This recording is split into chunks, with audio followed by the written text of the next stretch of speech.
As electricity markets continue to face pressure to decarbonize whilst also staying reliable, nuclear power is really back at the center of the conversation once again.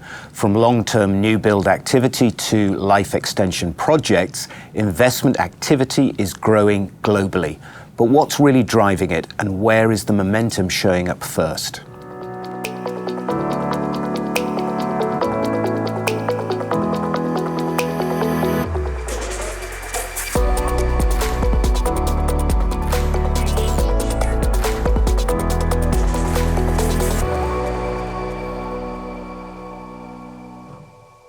Welcome to Navigating the Currents of Change. I'm Shaheen Chauhan and I lead global analytics here at Industrial Info Resources. We're a global brand in market intelligence, delivering industrial project spending data that's verified and constantly updated and built to inform and support fact-based decisions across over a dozen of the world's most capital-intensive energy and heavy industrial sectors. Now, joining me today are two of IIR's top experts in the global power market, Britt Burt, Senior Vice President of Research for the power industry, and Brock Ramey, Assistant Vice President of Power Research. Welcome, gentlemen. Thank you, Shane. Thank you, Shane. Now, in this episode, we'll dive deep into the nuclear resurgence, what's being built, what's being relicensed, and how global momentum is shifting in response to global decarbonization goals, grid reliability demands, and national energy strategies. So, gentlemen, let's get to it. Britt, if I may start with you. Clearly, nuclear is back on the agenda. Why? What's driving this renewed interest in having more nuclear coming into the fuel mix? Just the booming electricity demand around the world. It's widespread. It's across Asia, it's across Europe, and it's across the U.S. And being built at a more rapid pace, being developed at a more rapid pace. There's a lot of incentives to encourage that, but primarily it's the data centers and industrial growth and power demand from the residential side of things that's driving the build out of nuclear capacity. And I guess also knitting that into the general requirement and pressure for the electricity markets to decarbonize, nuclear has a pretty decent green credential, right? Absolutely. We have to have base load power from somewhere. And at the moment, and we've been seeing this for quite some time, it's hard to see us moving forward with the decarbonization plans that are in place without nuclear capacity playing a huge role in that. Now, I guess in the past, nuclear played a big role, but then I guess, am I correct? We saw, I guess, a move towards retiring nuclear, over the last few years. So, what initially caused those fleets to be put into retirement and shut down? What caused that? Yeah, there were a number of factors. One of the big ones was the incident at Fukushima in Japan. After that, we saw a lot of countries pull away from nuclear capacity. I mean, even prior to that, Germany had committed to decommissioning their reactors by 2020, and they closed the last one back in 23, I believe it was. So there was that, and that was one of the major causes. Here in the States, we saw nuclear capacity having difficulty remaining competitive with natural gas, and to some degree, even the renewable energy that was being built. So it was a business decision to close a lot of these or retire a lot of those existing assets down. Now, Brock, you focus very much on the North American market, and in particular what's happening in US and Canada.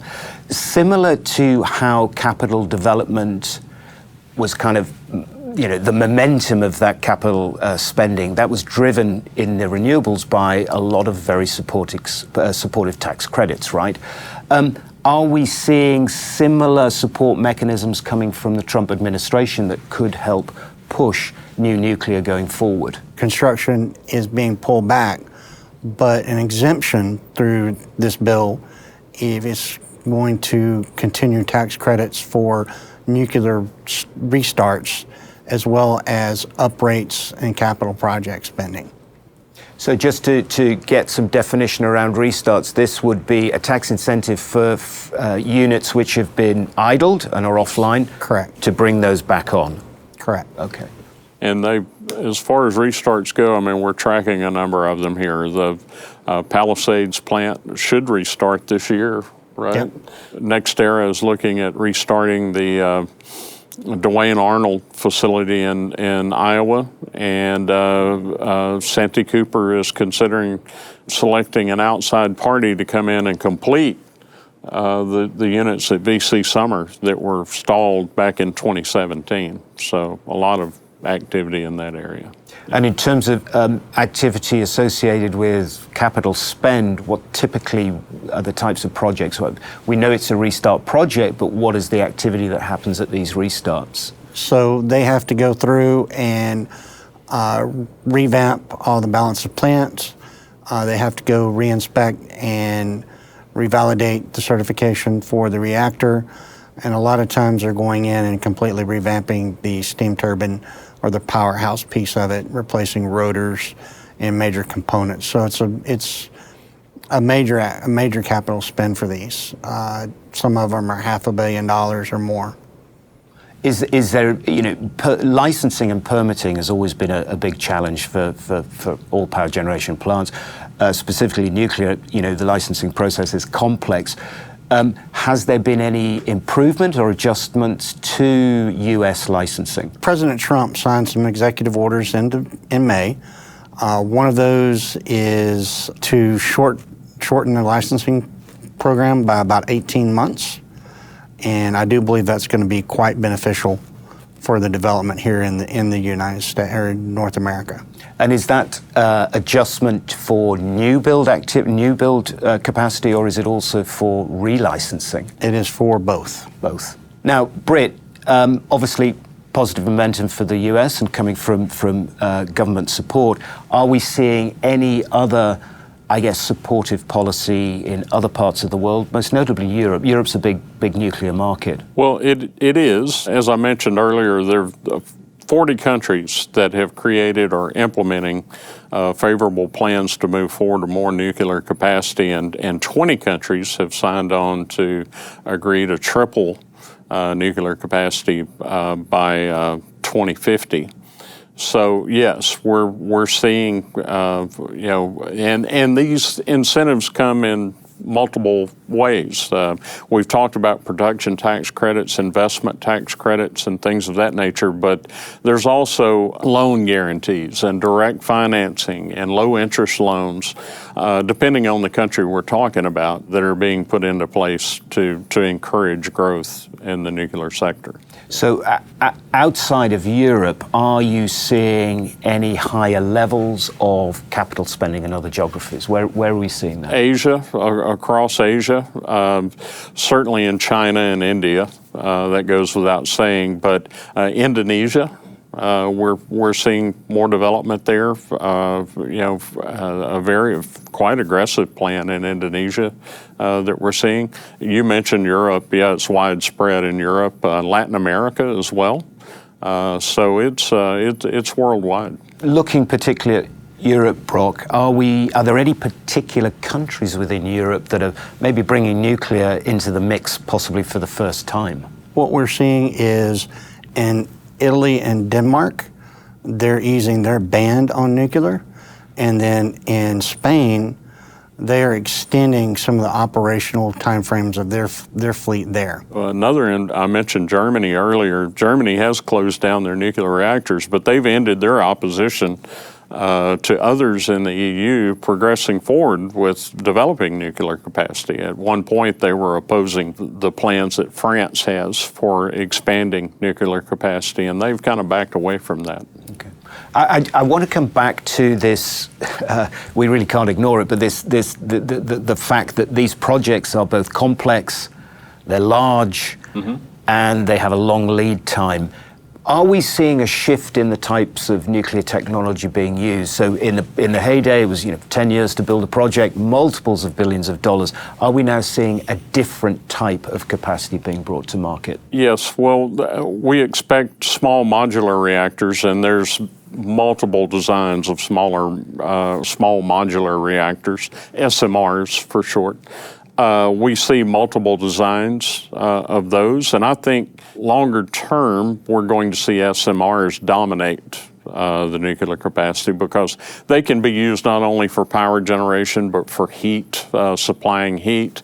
I think one thing that's overlooked sometimes is they can also produce hydrogen from nuclear power. So the more we move into the hydrogen economy, I think we may see, sites being built for that.